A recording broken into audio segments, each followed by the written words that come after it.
Que tal, como están? Benvidos. A compañía Turkish Airlines deixará de operar en Lavacolla a partir do mes de xuño. Unha noticia que colleu por sorpresa o goberno local, que precisamente hai 3 semanas asinaba un convenio de colaboración con esta aeroliña. Compostela Aberta xa solicitou unha reunión para pedir explicacións. Pola súa parte, o PSOE considera que hai unha falta de liderado por parte do alcalde neste asunto, que pecha as portas a Santiago no mercado asiático.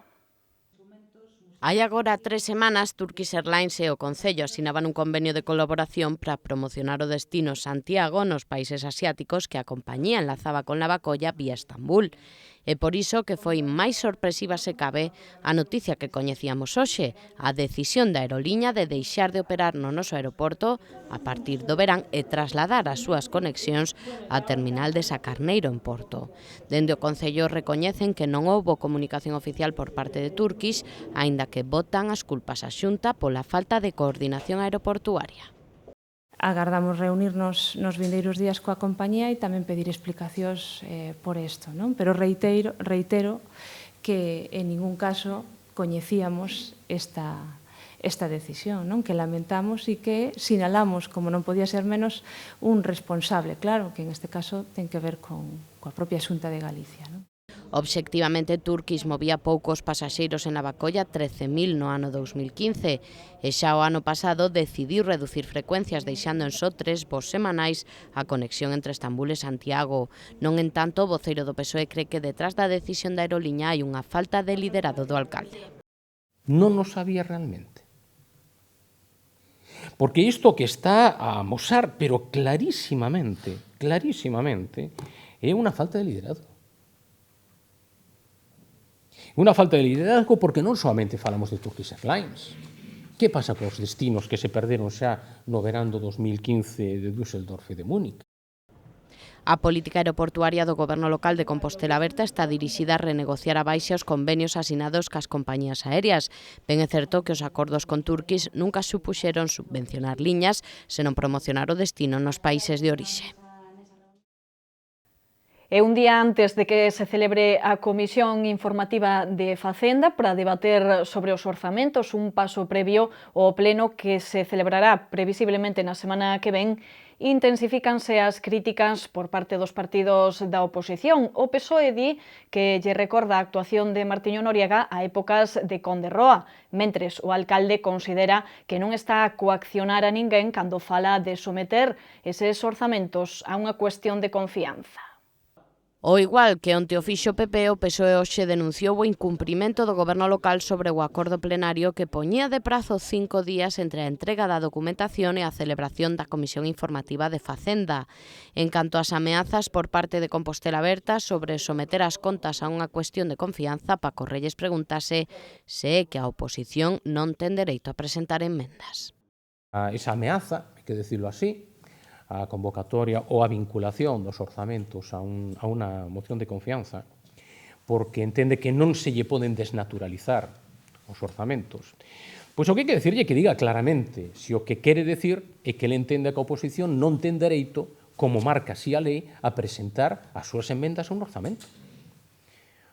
Ou a vontade do alcalde de Santiago de Compostela está por enriba da lei.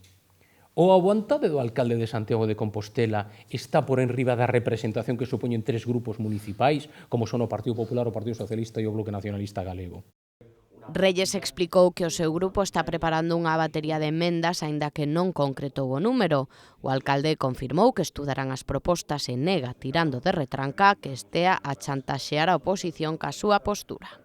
Non hai outros que falan de coacción, pero eu nunca fun armado. Estudiarémolo estes días, dunha maneira global, se existe unha presentación de enmendas e en que medida cumplen formalmente ou en que medida poden afectar o fondo dos orzamentos. E o digo non polo do Partido Popular, senón polo conxunto de enmendas que se anuncian, non? Evidentemente, se son cuestións que cumplen formalmente e melloran o documento, estaremos abertos, pero se son cuestións que desnaturalizan unha proposta orzamentaria que xa foi dialogada, pois non estaremos de acordo, porque se alguén quere ter uns orzamentos dende a oposición, o que ten que facer é gobernar. Se todo segue os plans previstos, mañá terá lugar esa comisión informativa de Facenda na que se estudará o documento final dos orzamentos e se debaterán as emendas da oposición.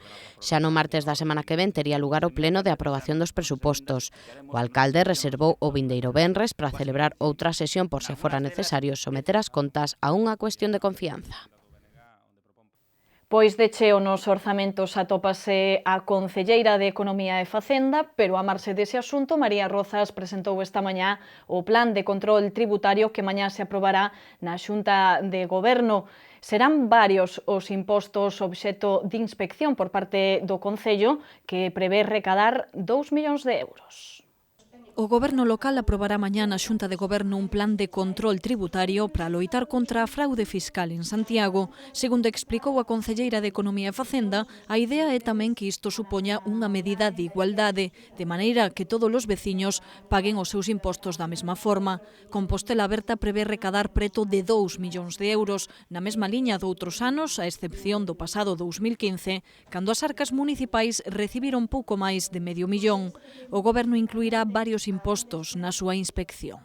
O imposto de plusvalías, o imposto sobre incremento do valor dos terreos de natureza urbana, no que haberá 300 inspeccións, se calcula en torno a unha recadación de 300.000 euros.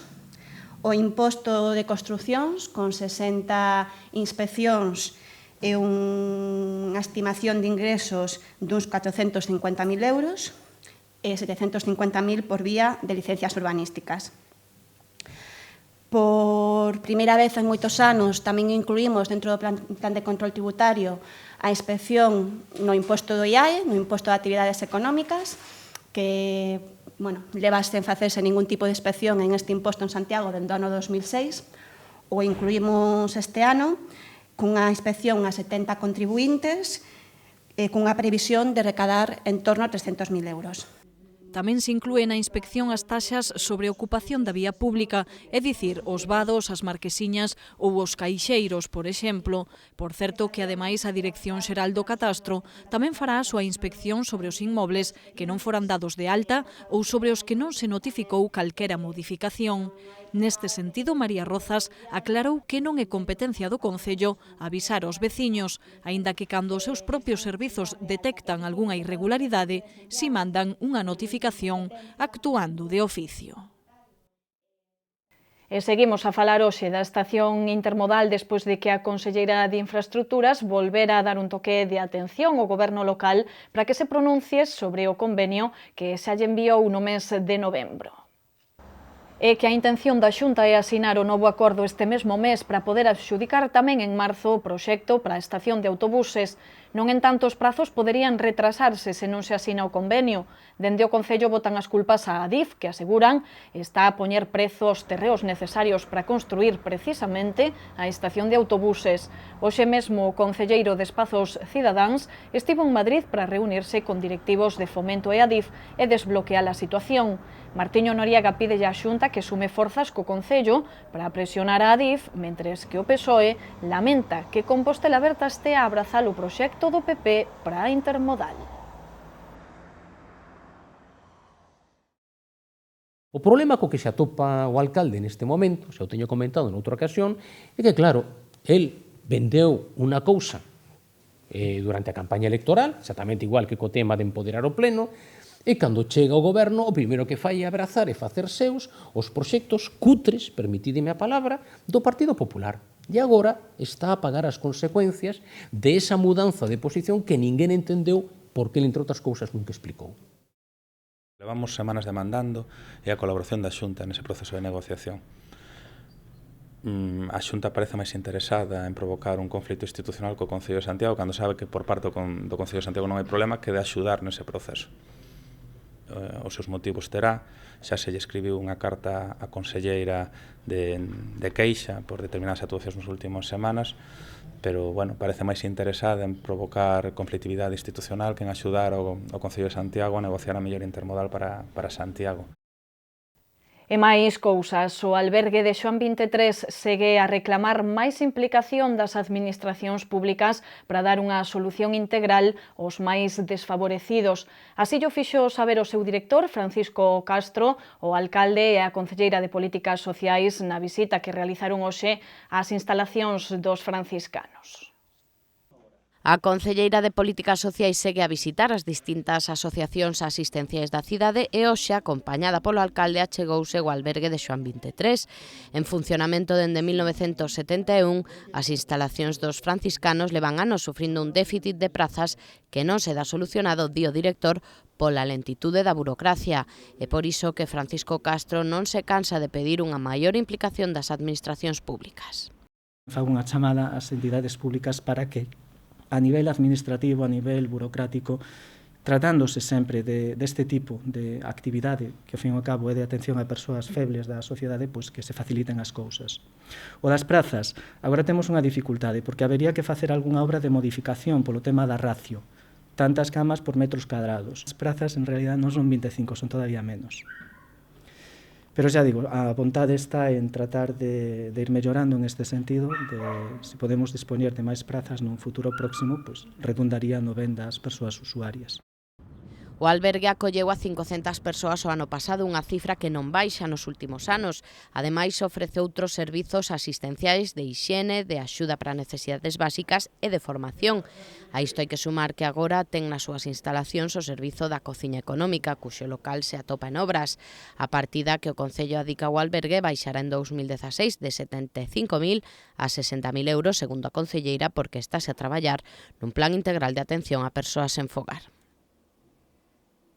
E hoxe celebramos o Día Mundial do Ril, unha xornada que a Asociación para a Loita contra as Enfermidades do Ril aproveita para informar e concienciar. Achegámonos á súa mesa informativa instalada no Hospital Clínico nunha xornada que desta vez adicaron aos nenos. Con motivo do Día Mundial do Ril e baixo o lema Move os pés, que os riles non deteñan o teu futuro, a Federación Alcer Galicia ten organizadas varias actividades nas 4 provincias.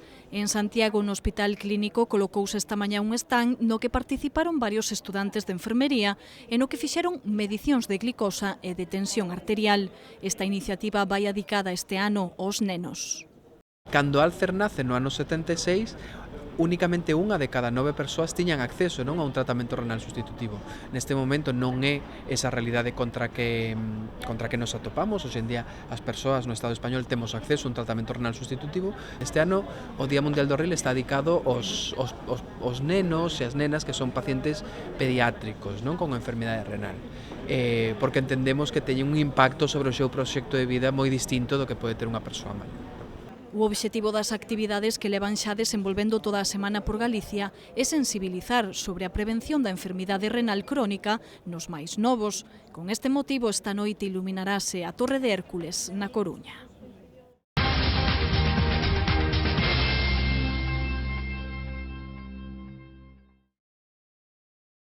Hai moitas maneiras de descubrir e de coñecer a nosa cidade, pero seguro que hai unha parte do patrimonio que moitos non teñen en conta. Falamos do patrimonio funerario. Hoxe un grupo de estudantes fixo unha visita guiada ao cemiterio de Boisaca dentro do programa Vivir Santiago. É toda unha mostra arquitectónica que pone en valor o patrimonio compostelán, pero que pasa desapercibida para boa parte da cidadanía. Referímonos ao cemiterio de Boisaca, pois mentres outros bens arqueolóxicos, como as santas ou as mámoas, están plenamente introducidos no eido educativo, non ocorre o mesmo cos camposantos. Coa intención de amosar a historia e o valor escultórico do cemiterio, tivo lugar esta mañá unha visita guiada. Trátase dunha actividade enmarcada no programa Vivir Santiago e esta en concreto xorde dun convenio asinado entre a Concellería de Educación e o 4º ciclo da Universidade de Santiago. Esta é a segunda experiencia que facemos deste roteiro que quere ser, sobre todo, de recuperación dunha tradición escultórica, artística, cultural, funeraria, que non se fixo nunca en Santiago e que a nós nos parecía que era moi importante recuperar para o conxunto da cidadanía, porque a maior parte da xente de Santiago descoñece completamente a historia deste camposanto. Unha historiadora da arte foi a encargada de guiar estes alumnos sénior pola historia do cemiterio. Explicoulles os antecedentes de Boixaca e a súa tipoloxía arquitectónica para facer despois un percorrido polo interior do recinto e analizar os tipos de sepulturas, os materiais e os artistas que traballaron na súa elaboración, e que o cemiterio de Boixaca foi obra de relevantes arquitectos e nel están soterradas recoñecidas personalidades. Un camposanto pois planificado, non? Como esas cidades da ilustración, pois a través de cuadrículas, e que traballan neles destacados pois arquitectos da cidade, que foron, bueno, pois arquitectos municipais no seu tempo, como pudo ser José María Banet, a quen se lle debe, por exemplo, tamén pois ese ensanche da cidade. O último soterrado pois foi Isaac Díaz Pardo, pero que despois hai durante todo o percorrido moita xente coñecida, xa non só a nivel autonómico, sino incluso pois a nivel local, destacados empresarios ou eso, Carlos Maside. O percorrido rematou no monumento adicado ás persoas que foron fusiladas nos muros do cemiterio entre os anos 1936 e 1938. E hoxe presentouse a programación completa da Semana Santa. Ademais das procesións, haberá actividades tanto gastronómicas como culturais. Desaparece o ciclo Músicas Contemplativas, que pasa a converterse nun programa só arredor do órgano. En colaboración coa Xunta de Confrarías e coa Asociación de Hostelería, as Concellerías de Turismo e Acción Cultural presentaron hoxe a programación completa para a Semana Santa, que busca ser un atractivo tanto para os nosos visitantes como para os propios composteláns. Na web www.semanasantasantiago.com están todas as actividades que se van desenvolver dende mañá ata o 27 deste mes. En clave musical, o ciclo de músicas contemplativas convértese no programa de lugares e órganos, que inclúe roteiros, concertos e talleres para nenos. A proposta integra visitas para favorecer o coñecemento destes instrumentos e os seus lugares, asociadas a unha intensa programación musical propia destas datas. Dentro desta programación incorporamos varias actividades. Entre elas están o órgano Sae á Rúa, que son encontros guía para coñecer e disfrutar os concertos e actividades programadas co obxectivo de saír o encontro da cidadanía e despertar o seu interese. Sen restarlle importancia ás procesións, a gastronomía terá un papel moi importante na programación, coa Festa da Unlla de San Lázaro e os doces de Semana Santa como protagonistas. Inclúese tamén os roteiros polas fontes da cidade e a Ruta das Camelias. Pois xa ven que se achegan moitas actividades, pero velaí teñen outras recomendacións que lles traemos na nosa axenda cultural.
E como sempre interesámonos por saber como teremos o tempo nos vindeiros días. Información que recollemos de Meteo Galicia.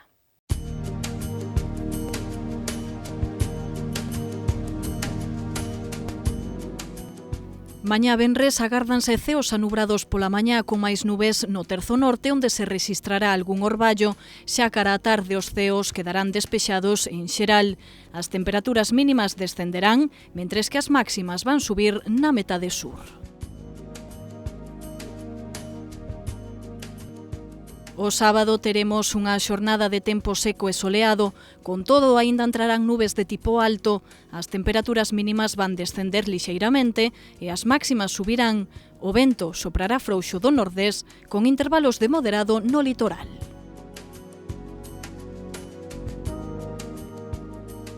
O domingo espertaremos con ceos que albergarán poucas nubes e que serán de tipo alto, polo que non impedirán o paso do sol.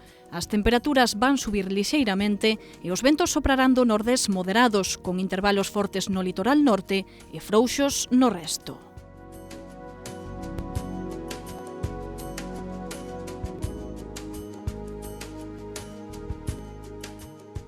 Mañá en Santiago espertaremos con ceos anubados que despois quedarán despexados. As temperaturas mínimas van descender, mentres que as máximas subirán. O sábado os ceos alternarán nubes e claros durante toda a xornada. As temperaturas mínimas baixarán ata os 3 graos e as máximas van subir ata os 14. O domingo teremos unha situación semellante á do día anterior. Deste xeito, os ceos estarán tamén anubados todo o día. As temperaturas van subir lixeiramente e o vento soprará feble do nordés.